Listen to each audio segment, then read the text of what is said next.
Hello and welcome to Self-Publishing Insiders with Draft to Digital. My name is Mark Leslie Lefebvre and I'm the Director of Business Development at Draft to Digital. And I am so honored to have in the virtual studios today with me J. Scott Coatsworth and Jeffe Kennedy. Welcome to the podcast. Welcome to the live stream. Thank you. It's great to be here. Thanks. Now, Science Fiction and Fantasy Writers Association, SFWA, or Science Fiction and Fantasy Writers of America. I'm really excited because as the token Canadian from the Draft to Digital team, as the token non-American, Science Fiction and Fantasy Writers of America was always a little, well, what about us Canadians? Jeffe, can you talk a little bit about, the organization Science Fiction, SFWA, I'll just say short because I'm always going to miss all those syllables. It was founded in 1965. Correct. What propagated the change just recently in the last few months, wasn't it? Yes. In fact, it's only just now legal because you have to post it for a certain amount of time to make sure that nobody objects and all of that sort of thing. It's something we've been discussing for a very long time. When SFWA was founded, the world was much smaller, and even though the organization has long embraced international members, it was still felt like, and even articulated this way, which is sort of the bad old days, but that the US was the center of publishing and that, we needed to be of America because we worked in those waters of American publishing. But, the world has grown. Maybe I'm saying it the wrong direction. We certainly are much more interconnected than we used to be. And our international members have repeatedly brought up the of America as being exclusive in a way that our mission statement is not. And also that, we're telling stories in so many different media now, in different places. It's no longer, that all of publishing exists within, a few square miles in New York City and nothing else. Right. And so we've been talking about it for a very long time. It wasn't an easy change to make because it has to do with our incorporation, our branding, all of these things that we'd have to look at all the legalities of it. And then somebody proposed, why not just change it to doing business as, which was an infinitely easier change. And so we were able to do that. Now we are officially association. I love that. I absolutely love that. Now, I want to get into more of the dynamic changes and the inclusivity of SFWA. But what I wanted to go back to first is talk a little bit about you two as writers and getting into SFWA, et cetera. So, Jeffe, you write more than science fiction and fantasy. You write other genres as well. Is that true? Well, yes. I came up through romance. Mostly because that's what I sold first, but I've written a little bit of like contemporary romance, but most of what I write is fantasy and romance crossover. So okay. I've always had paranormal stuff. I basically write epic fantasy with consensual sex and kissing. Okay. Excellent. And then your role as SFWA president, how did you get involved in getting on the board and becoming president, et cetera? What was that path like? Well, I've always been I grew up in a family with a strong volunteer ethic. I've always served on a lot of different boards and that sort of thing. Being a member of SFWA was a long-held dream. I was able to join RWA first because RWA had lower requirements. But as soon as I was able to qualify for SFWA membership, I applied and joined. And we had a different kind of chat room then, but I got in chat with people and some of the more established members, particularly Michael Capobianco, who we call Capo, who was a former president and has been around for a long time. He encouraged me to run for the board. And so I served 2 terms, 4 years as a director at large. And then the previous president, Mary Robinette Kowal, asked me if I would run for president after the end of her term, mostly to continue the things that we had started under her administration and under the previous president, Kat Rambo.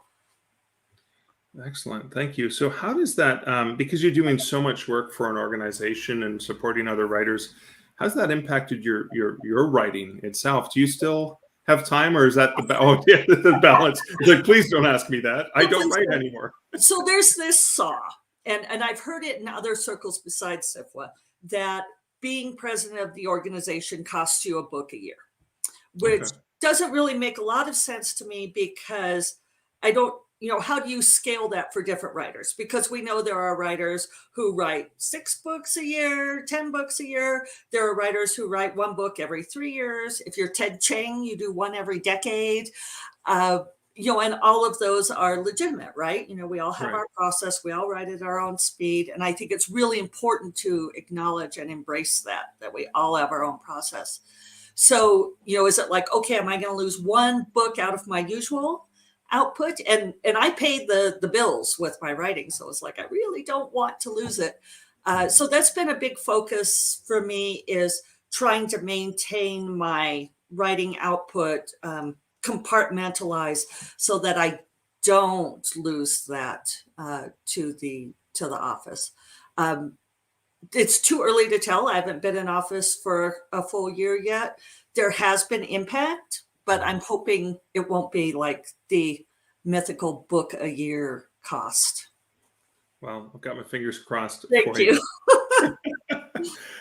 So, Scott, how did you get involved? Before we talk about your awesome title and position, because that's what I want to get into later, how did you get involved with SFWA, and what is it that you're writing? So I write mostly sci-fi, fantasy with diverse characters. It's kind of funny, Jeffe, because I hadn't realized how parallel our stories were before you kind of spelled that out. I started in romance because it was the place I was able to get published initially. So I had a book, or actually some short stories and then some novellas that were published in gay romance. And I'd always wanted to be part of SFWA since I was a little kid. My favorite authors were SFWA members. I used to say it SFWA, and I was very early corrected that no, it is SFWA. So I did get into RWA also. I was there for a year or 2. I'm also connected with the LGBTQ branch of RWA. And then I had managed to sell enough through a BookBub sale and some other things of one of my books to qualify. I think I first got in for a couple of short story sales at the associate level, and then was able to qualify for the full membership. I was asking kind of, how do I get connected with folks here? And the thing I was told at first was volunteer, find some options to volunteer in the organization. So when the option came to join this particular panel, I jumped at it. And then shortly thereafter, the person that was the chair at the time left, and they were looking for a new chair. And I was like, same kind of thing as Jeffe. It's like, what kind of toll is this going to take on me? How much time is it going to take? I don't even know if it cost me a book a year, but just, how much time is it going to eat out of my schedule, which is super tight regimen. But I decided to go for it. And so it's been about a year now that I've been the chair, and started out with a bunch of things that Jeffe threw at me first day. And then we're kind of now just getting past those and getting into some of our own ideas. So good stuff. I want to get into specifically. So your title is Indie Authors Chair, and historically, SFWA was it was harder to get into. I know Jeffe talked about RWA had a lower bar, or you're able to become a member of a certain standing with a different sort of experience as an author. Can you guys talk a little bit about that inclusivity for actually LGBTQ and also indie authors? That seems to have been a dramatic shift for at least the SFWA of my past, the historic SFWA. Not that there was anything wrong with SFWA, but I love the fact that it's just continued to grow, include Canadians and folks from other countries of the world. How is that? How did that change in terms of the indie author and requirements for becoming a member? Well, historically, SFWA had set up their membership requirements based on the short fiction market, whether or not you had published your short fiction in what they called a qualifying marketplace, Yeah. Or what kind of book advance you got for if you were a novelist. Yeah. And again, this sort of comes back from that, starting in 1965, that was the reality of the marketplace. And I should have looked up, we reframed the membership requirements to allow income from self-publishing authors, I think in 2015. Sounds about right. It was around there. And because of, and this is a self-publishing audience, so they will understand this. Obviously, we don't get book advances, right? And it took quite a bit of wrangling to alter the membership requirements in order to encompass whatever a self-publishing author might earn. And so, and trying to make it roughly equivalent to the same professional level as someone who sold a novel to traditional publishing. And setting that dollar amount, and this is before I was on the board, it just took a lot of wrangling, and especially wrangling from people who were mostly traditionally published authors, so they didn't understand how it worked. So we've been allowing indie authors in for quite some time, but it was really interesting with our recent membership requirement changes, how many people said, oh, hey, SFWA's allowing in self-published authors now. And it's like, well, yes, we are. Well, you made the requirements easier to measure because previously, how do you measure things that aren't measurable? Yes. So this is something that we did under Mary Robinette's administration. We'd made some other changes. When I was on the board in the first couple of years, we'd admitted game writers. And then we had people asking us, what about comics writers and graphics novelists writers? Right. And we still had wound into the membership requirements a word count.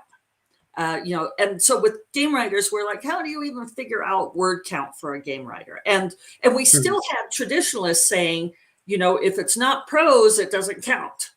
And we're saying, no, we want to acknowledge the fact that storytelling can occur in all kinds of media. Now we have podcast storytelling, and in a graphic novel, you may not have many words at all. Does that make it less legit? The flash fiction writers were upset because they didn't they got paid the money, but they didn't have the word count. So we did this work session where we set aside like 4 hours to drill through this. How can we simplify the membership requirements? How can we account for not only the people we're trying to admit now, but like what if somebody's telling like holographic stories in the future? How can we handle this?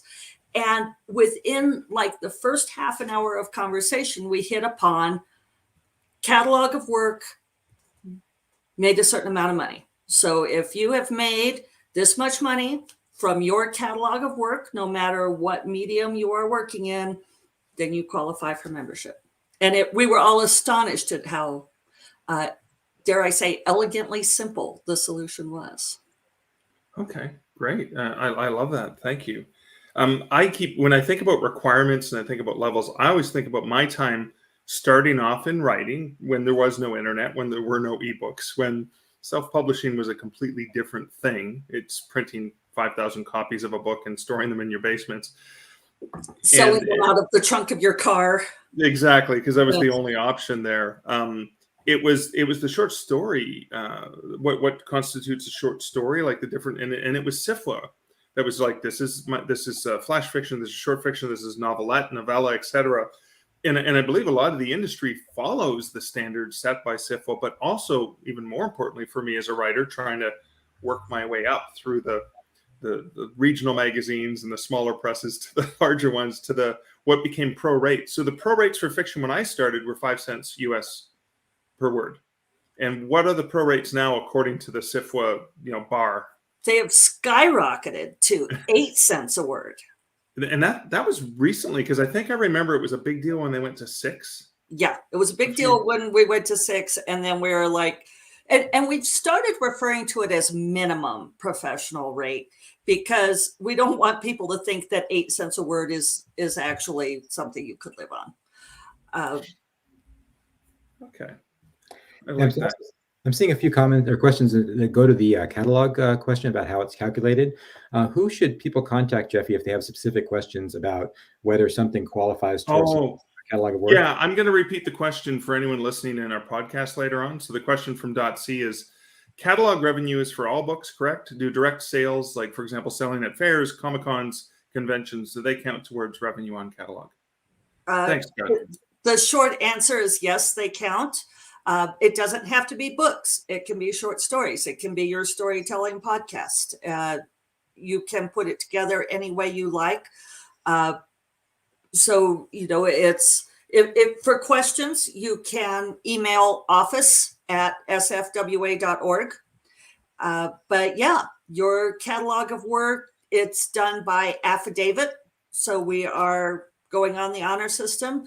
So if you tell us that you made $100 selling your books out of the trunk of your car at the county fair, then great, that counts. Okay, cool. And just for convenience for the video, I've popped up office@sfwa.org so people can see that. Thank you for answering that one. I want to go back to Scott and indie author, the chair position, and what is your role specifically in terms of what you do to support indie authors at SFWA? Sure. So when I was asked to take this thing on, it was one of those, well, there's nobody else that really wants it. So I kind of jumped in and grabbed it. Jeffe did bring a few things to us that we worked on last year. So it's part of the answer to the question is one of them, which I'm most excited about, is what I've called the HARP program, the Heritage Authors Republication Project. And the idea behind initially was to be able to take works that are out of print, especially works that were maybe done even before e-publishing, but not necessarily exclusively, and get those, help the authors that are still living to get those books back into print so that their works can be read and so that they can make a little bit of revenue. So that is something that we have been working on for the last year and just got approval a couple months ago. So we're about to start a pilot program for that. But also we kind of add into that authors with disabilities, folks that might need a little extra help kind of getting their books into print. We're also doing a new section on the SFWA website, which is going to be for independent author publishing. It's going to address all different aspects from the formatting of the books, the uploading of them, the marketing, just a lot. I think there's 5 or 6 major sections that'll be on the site, and we'll kind of update as we go. We're also looking at ways to kind of forward SFWA's educational mission. One of those is to provide blog posts for the newsletter once a month that kind of address a variety of topics of interest to indie authors. We're also looking at doing both a Nebula panel and setting up an ongoing series of panels, maybe once every month or once a quarter. Kelly McClymer is in charge of that, and he's been doing a great job kind of getting that started up. The other big thing that we took over, but that has expanded a lot under Sherry Cronin's leadership, is the story bundles. If you're not familiar with story bundles, you basically get a certain small number of books for a set price. And if you want to pay a larger price, you get the entire bundle. And it's a great way for independent authors to make a little money because most of the money that's made goes directly to those authors as a sum of however many total bundles sold. So Sherry has taken that from 2 a year, 1 fantasy and 1 sci-fi, to 4. So it's opened up twice the number of opportunities for independent authors. So those are just kind of the concrete things we worked on in the last year. We have a few things in the works for this coming year, but I have been sworn to secrecy until I can get a proposal with Jeffe and get the okay for it. But we want to increase the ways that authors can reach out and get their books out there. One other thing that is not officially part of the committee, but is kind of related, is the NetGalley program. So NetGalley is a way that you can get reviews of your book. And normally to do that, you have to either be a publisher or buy a membership, which can cost up to, I think it's $450 for 6 months. But SFWA has a subsidized program for SFWA and non-SFWA members, open to both, that costs just $40 for a single book. So you can get your book into NetGalley for a month and get some reviews for a very affordable price. And Jamie Lackey handles that one. So. Excellent. I love, one of the things I've always loved about SFWA was the support offered to authors for running a professional author business. And historically, the professional author business was how to query, how to work with editors and publishers, and how to research the market, etc. And now you're expanding into how to be a professional publisher, right? Like all of those requirements seem to be geared towards how do you produce the best book possible by following all of the procedures. So I think an indie author who's never self-published, or an author who's never self-published, could potentially leverage those resources to, is it almost like a step-by-step process for them? Yeah, it's basically going to be one for marketing, one for putting your books together themselves, one for finding professionals. We don't want to go too deep in the detail because a lot of these sites change their processes on a regular basis. So it'll be more kind of like, here's what you need to know about each one, and then kind of go from there. I'd love to have some kind of process where people that had questions about it can then come to us directly and ask those for more specifics. That will sort of be part of the HARP project itself for helping folks that we're working with directly. But to kind of have a resource where folks could ask those kind of questions when they need a little more detail than what we're going to provide. Okay, great. Thank you very much. I have to share a couple more comments. Alyssa, who's actually part of the Draft Digital team, is sworn to secrecy. What a tease. And Lexi, who is also part of the Draft to Digital team, has also made a comment about the inclusivity. Lexi says it's great seeing awesome organizations grow and broaden their base and membership over time. And that's a fantastic thing to see with SFWA. But there is a comment from somebody who does not mean to be rude, but I think it's fair that we ask this question here. And this comes from Jeffrey H. Haskell. Jeffrey says, I don't intend this to be rude so much as blunt. I mean this from a place of genuine interest because I grew up with the idea of SFWA. However, SFWA has been outright vindictive and cruel to indie authors in the past. So why should we think this will change now? You know, I think that things change. There's certainly people in the organization still who look down on self-publishing, who think of it in terms of that those are the authors who couldn't make it, and so they were forced into it. But I'm a hybrid author. I do both, and I would not be able to make my living as a writer if I wasn't also an indie author. Scott is obviously an indie author as well. We have more and more indie authors in the organization all the time. So I think this is how things change, is that you get the people who are actually doing the thing and believe in the thing and embracing the thing, embodying the thing. And, you know, we basically infiltrate and take over. You know, I personally think that ultimately all authors will probably end up being either indie authors or hybrid in some way, just because, you know, unless you really hit the jackpot on traditional publishing, you can't make a living that way. And SFWA is all about helping authors being able to be professionals, to have a career doing this. So, you know, if you join SFWA, will you occasionally meet somebody who sneers at, you know, self-publishing as being less than? Probably.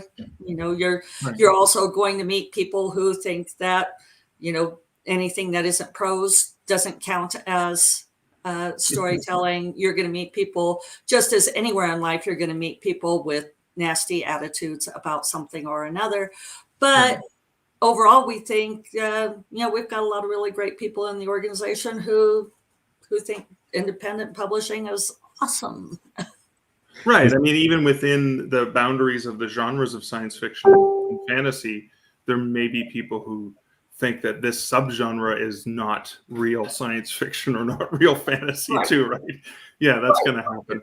I've had to say to people in the organization that romance isn't antimatter. The presence of it in a fantasy story doesn't cancel out the fantasy. You know, there's always somebody who's going to try to say that what you're doing isn't as good as what they're doing. And you know, yeah, I also want to jump in. I go ahead, Scott. Too, that I think what Jeffe said is right. You know, there have been a lot of us that have been infiltrating the organization, and I don't mean that in a bad way, but have been stepping up and becoming a part of it. I'm part of the LGBTQ community. I'm a gay man. I work with a couple of our sites that work with diversity, the whole LGBTQ spectrum, basically. And so when I got here, I know there had been some problems, some specific problems and some general problems with this in the past. I did make a point of doing some investigations and kind of wanting to know, to educate myself about what those problems had been. I have not seen that kind of problem since I've been here. We've been very fortunate on the Indie Authors Committee to have Jeffe as our direct supervisor, basically, our liaison on the board. And so basically, if I've had any questions or things, we've had a lot of leeway to set new programs and to kind of chart new directions here, which has made me really happy. Also want to say that if somebody does have that kind of trouble with SFWA, contact me.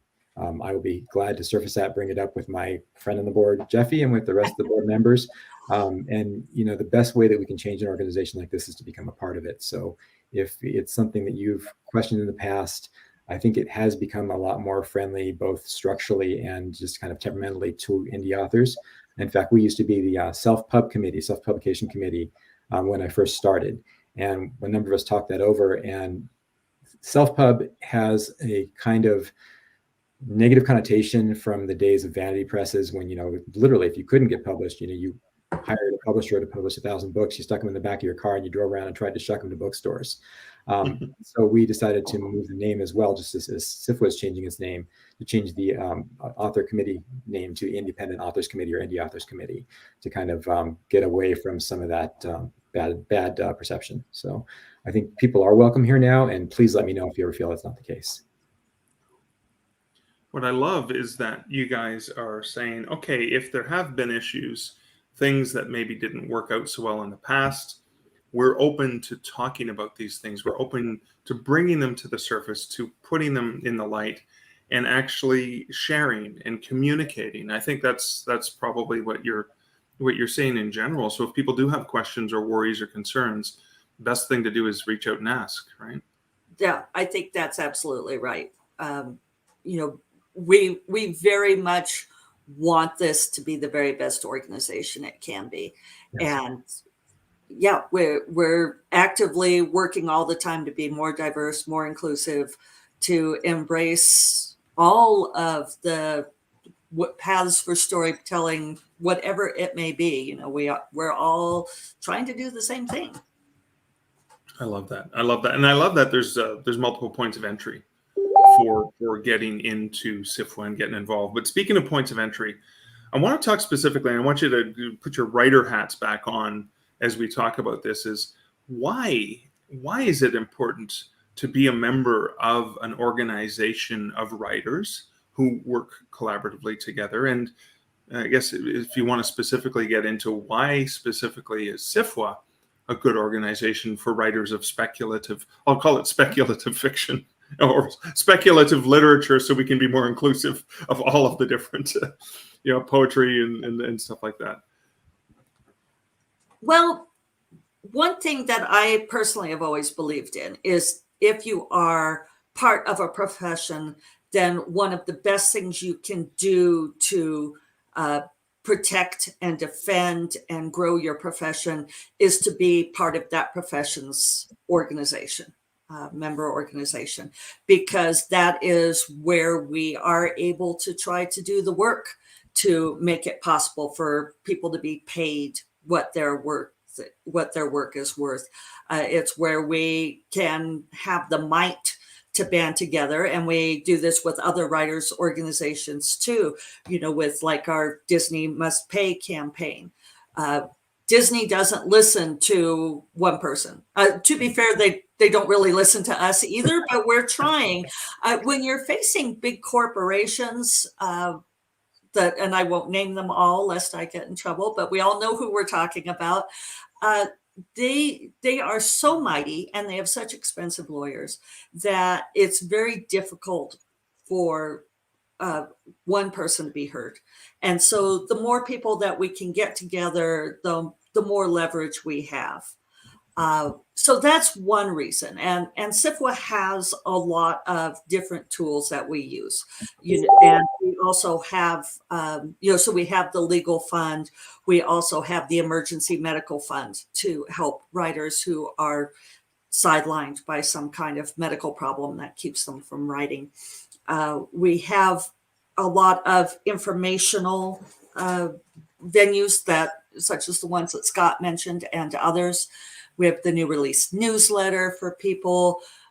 But I think at its core, one of the things that Scott brought up early on is, it's that being involved with other people. It's meeting other people who are trying to do the same thing that you are, trading war stories, making friendships, networking. All of that just makes what can be a very lonely enterprise much less lonely.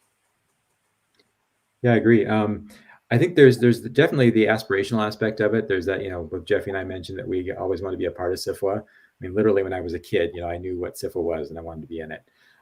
It felt sort of like making it, like, there's an official recognition that I'm a real writer, but there's some practical things too. I think SFWA functions almost like a union in that it does help to set work conditions for writers. And we talked about the amount of the magazines and professional level charge or pay for their writing. But it also has a number of plans that we've talked about some of these before. I'm a member of the Independent Booksellers Book Publishers Association as well.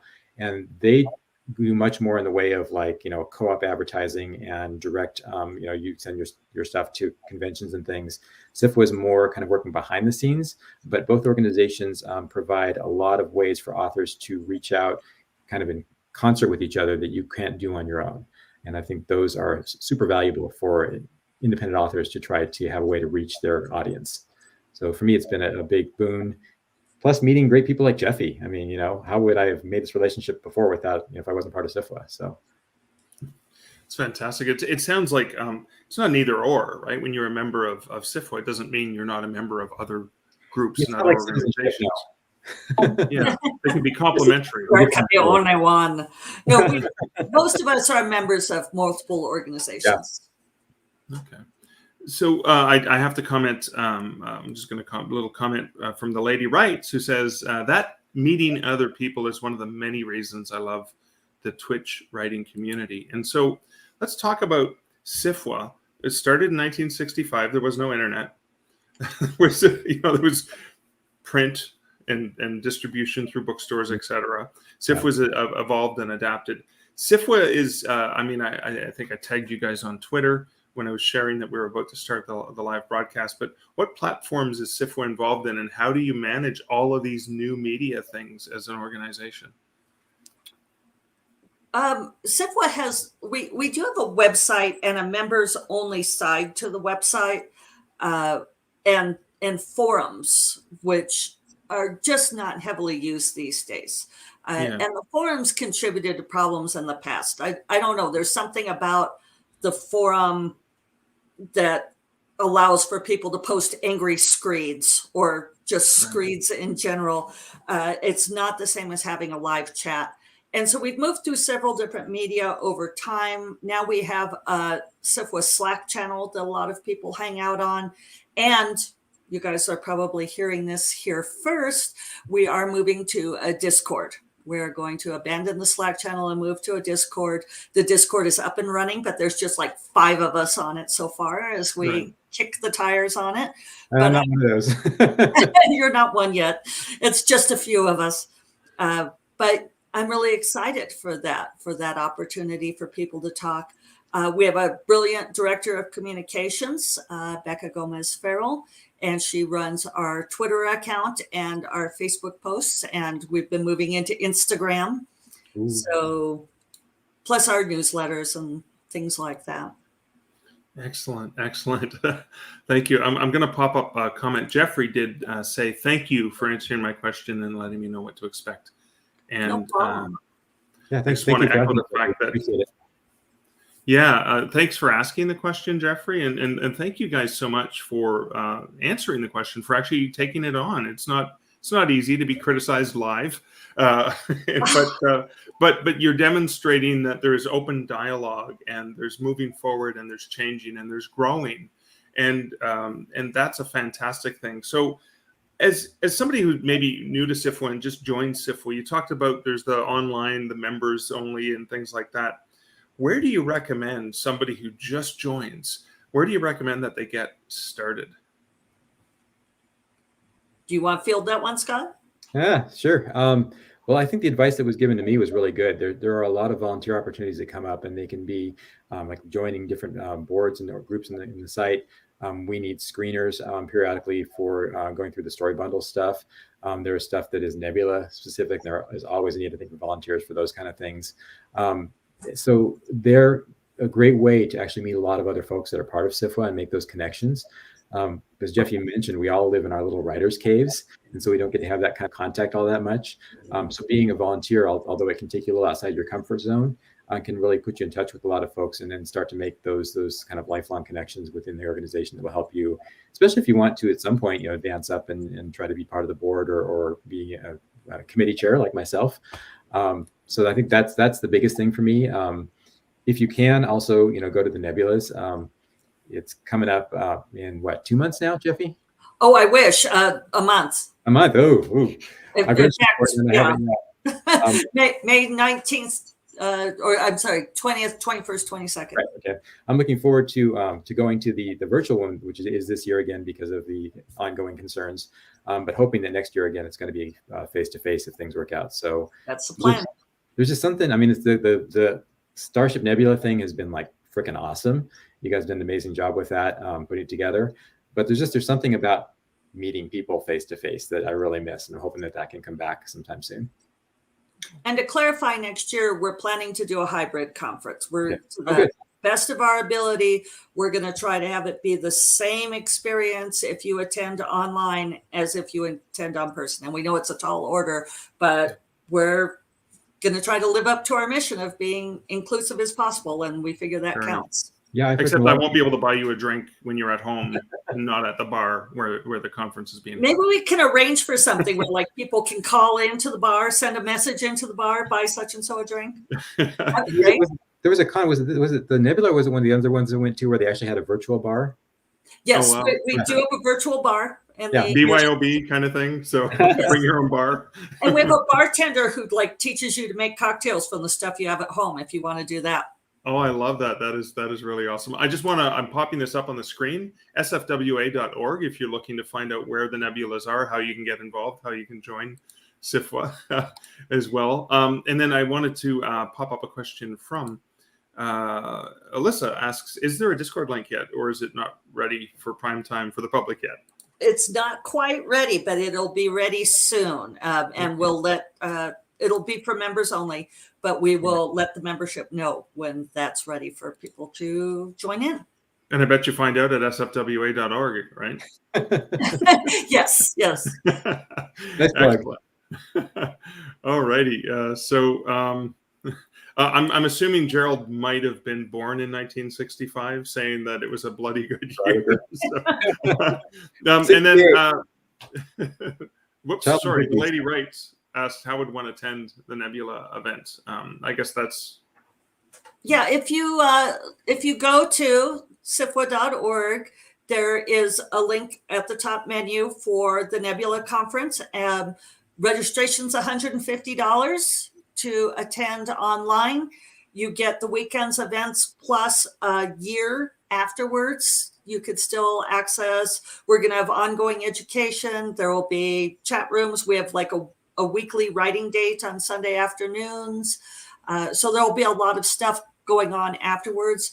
One of the great things, if I can tout our online conference, that I'm like Scott. I love hanging out in the bar with writers, and I've missed it so much since the pandemic started. But our airship has all these breakout rooms, and you can go and we name them fun things, and you can go hang out by the potted palm. You can look and see who's hanging out there and then go and chat. And it's the closest that I've seen anybody come to replicating that, just getting to have casual conversations with people. Yeah, it was really cool. So you drop into this, like the what was it? Not the control room. Yeah, I think it was called the control room. Yeah. And then they ask you where you want to go. And then they send you off, but from there you're actually free to wander, unlike some of the Zoom stuff where you basically get stuck in a room and you're stuck there until you leave. But you can just pop out of there and look for someone you want to talk with, like Jeffe's saying, and find them somewhere else and drop in and talk to them. So it's really easy to stalk people. Yeah. I wasn't going to say it that way, but it is cool because you can actually kind of wander around like you would at a real con and like look for folks that you want to talk to. And I think I like one of the things I've enjoyed about some of the virtual conferences is, particularly for introverted, and there happen to be a number of introverts among the writing community, Go figure. is you can be in a room and just listen in and not feel like you can hide, you can turn off your camera, you can do whatever it is that makes you feel comfortable, but also feel part of the group. Yeah. Which is, it can happen in person where you can just kind of cozy on up to a group and just listen in on what's going on and feel like a part of it. But it's a lot less intrusive and even for somebody like me, a lot less intimidating to insert yourself into a group. But when it's what do you call it? The Brady Bunch kind of window screen where you're just kind of one of 9, Hollywood squares or whatever. It's easier to sneak in and listen in to see, hey, this is an interesting conversation. I'm happy to listen and learn. So it's awesome that it's going to be a hybrid con, because I've heard from a lot of writer friends that are disabled or don't have the funds to travel to conferences, and it's been a godsend in this period to be able to go to these things in a way they never could before. So that is amazing, eh? There are some perks to what's happened in the last couple of years. We've learned different ways to be more inclusive, and people getting opportunities. So just for Jan, who just tuned in, what's the date of the Nebula conference? It's May 19th to the 22nd. And that's or 20th to the 22nd. It's 20, yeah. It's in that time period. Yes, it's 2022 we're talking. For you people in the future listening, we were talking, this is 2022. If you're looking for a future year, go to SFWA.org. There you go. So, awesome.